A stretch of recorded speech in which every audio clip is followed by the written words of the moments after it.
আপনার জীবনের সফলতা একটাই, আপনার যদি আকীদা শুদ্ধ হয়ে যায় এটাই সফলতা। কিভাবে? আমি কয়েকটা উদাহরণ দিয়ে বুঝাই দিই, আয়াত দিচ্ছি না, দলিলও দিচ্ছি না।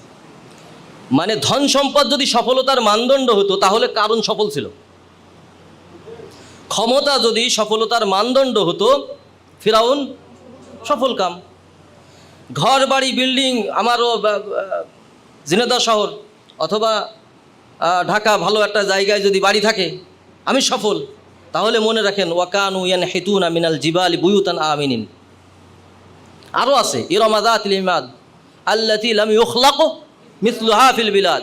এরকম উদাহরণ আপনার সামনে রয়েছে। ওই 5000 বছর ধরে ওই বাড়ি এখনও রয়েছে। আর আপনার বাড়ি ইট মানে যাই দিয়ে বানান না কেন 100 বছর পরে শেষ। তার মানে এগুলি আসলে সফলতার মানদণ্ড না, কারণ তারা 5000 বছর আগে বানাইছে, তাদের বাড়ি এখনও পৃথিবীতে আছে, কিন্তু তারা সফল কাম ছিল না। তার মানে আপনার সফলতা আমার সফলতা একটা জায়গায়, সেটা হলো আকীদা শুদ্ধ।